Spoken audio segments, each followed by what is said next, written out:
O discípulo Shravaka e o Bodhisattva Mahayana. Conforme vimos, estudos filológicos indicam que as escrituras Mahayanas são algo posteriores a muitas da escola Hinayana. Chegamos agora à questão de saber por que isso acontece.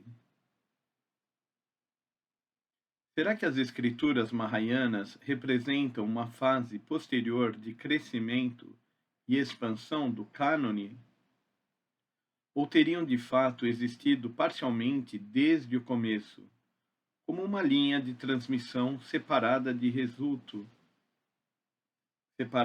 resultou nos Agama Sutras da escola Theravada, desenvolvendo-se silenciosamente ao longo dos séculos e só alcançando sua forma atual por volta do século I a.C. Como disse antes, não temos evidência sobre a qual basear um julgamento definitivo do assunto, mas, ainda assim, parece-me importante, pelo menos, especular. Já fizemos a suposição de que Shakyamuni, durante seus 50 anos de pregação, deve ter exposto, em períodos diferentes, doutrinas ou versões do Dharma algo diferentes. Se isso aconteceu, podemos então conjecturar que seus ensinamentos, em qualquer dado período, foram transmitidos após sua morte sob a forma de um tipo ou tradição particular, dentro dos ensinamentos budistas como um todo. Isto explicaria a elaboração de tipos diversos de escrituras, refletindo o pensamento dessas diferentes tradições dentro da religião. Sugerimos também que surgiriam diferenças no conteúdo e forma dos ensinamentos de Shakyamuni, dependendo de serem eles transmitidos principalmente por membros da ordem monástica ou pela comunidade de crentes leigos. Os monges, e isso vimos antes, tinham a tendência de se apartarem da sociedade. No tocante aos ensinamentos de Shakyamuni, parece que eles se interessavam primariamente pelos que tratavam de regras de disciplina, que serviriam para manter a ordem da comunidade monástica, ou pelo tipo de análise sutil e interpretação da doutrina, que só poderiam ser feitas com melhor proveito no silêncio e ócio do mosteiro. O trabalho do primeiro conselho parece ter sido dirigido principalmente à compilação desse grupo de diretrizes para a comunidade monástica, e as escrituras das escolas mais antigas do budismo, que concentraram seu interesse no Abhidharma, têm objetivos igualmente limitados.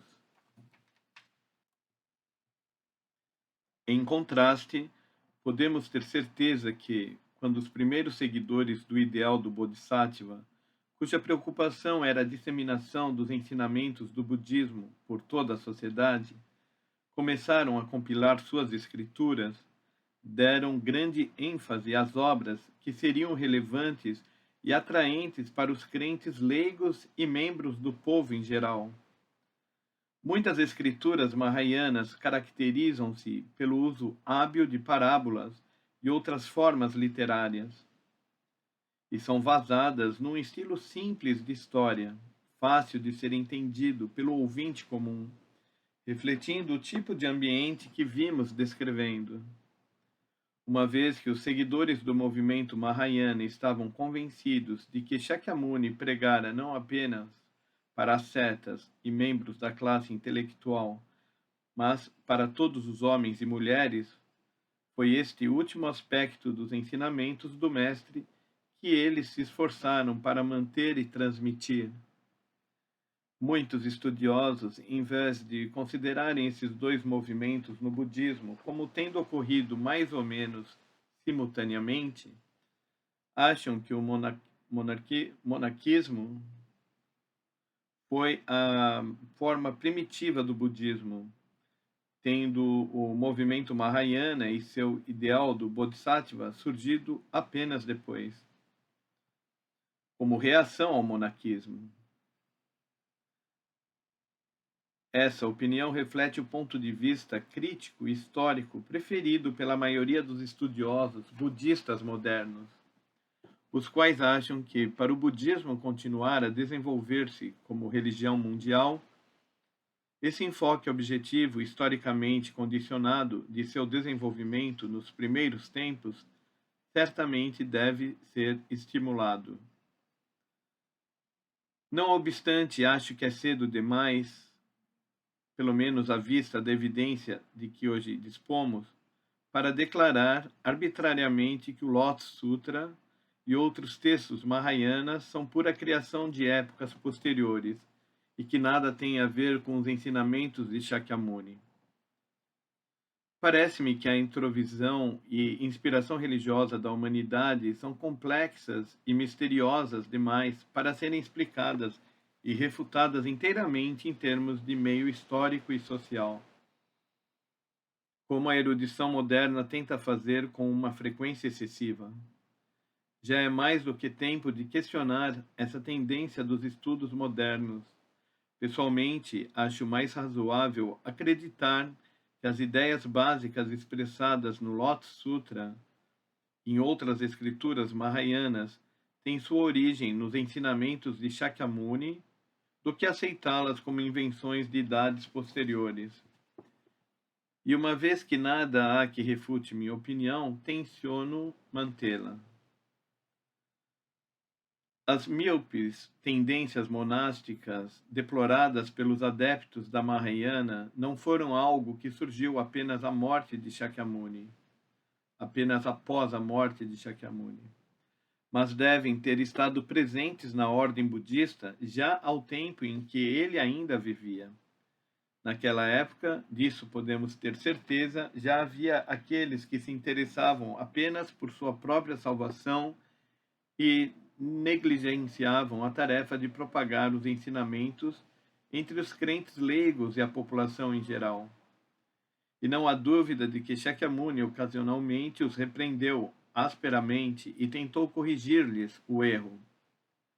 Além do mais, embora isto não seja um argumento relativo ao enfoque histórico mencionado acima, cumpre notar que o Lotus Sutra não rejeita simplesmente os ideais do Shomon e do Ingaku, que foram as metas das comunidades monásticas hinayanas. O Lotus expõe os princípios da força vital, que inclui 2 entre os 10 reinos de existência. Trata-se de um texto dedicado não a refutações estreitas, mas à exposição de verdades universais aplicáveis a toda a humanidade. Motivo este porque foi tão lido no passado na Índia, na China e no Japão e continua a ser lido hoje. O Lotus fala em eliminar os 3 veículos dos ideais do Shomon, do Ingaku e do Bodhisattva, e em substituí-los por um único veículo, que oferecerá salvação a todas as pessoas. À vista disso, supõem alguns estudiosos que nos séculos que se seguiram à morte do Buda tenha surgido uma controvérsia entre os proponentes dos ideais do Shomon e do Ingaku e os do ideal do Bodhisattva, e consideraram o Lotus Sutra como uma criação hábil destinada a pôr fim à querela ao elevar a discussão a um nível mais alto que abarcasse todos os ideais. Esse, a meu ver, é um argumento que coloca ênfase indevida na letra do texto, tal como ele foi redigido, sem levar em conta as ideias que foram transmitidas oralmente, antes de receber em forma escrita. Além do mais, parece basear-se na premissa de que Shakyamuni não teve ligação alguma com o Lotus Sutra, e ser uma tentativa para fortalecer essa ideia. Como disse antes, não posso aceitar essa premissa. Por mais plausíveis pareçam os argumentos apresentados em seu apoio, o motivo é que ela aparentemente põe em dúvida toda a motivação de Shakyamuni ao abandonar a família, ao buscar a iluminação e ao pregar o Dharma. Quase todos os crentes budistas e estudantes da religião concordariam, acho eu, que Shakyamuni não buscou a iluminação apenas para si mesmo. Procurou-a para que pudesse ensinar o caminho da iluminação aos demais e para livrá-los das dores e sofrimentos da existência humana. Como resultado de suas devoções religiosas, chegou à compreensão de que ele mesmo era um Buda. Nos 50 anos seguintes, quando pregou o Dharma e se esforçou para ensinar aos demais o caminho da iluminação próprio do Buda, deve ter tido, ao que me parece, como objetivo final o despertar nos outros homens a compreensão de que também eles eram Budas. Se não fosse assim, sua missão não teria sentido.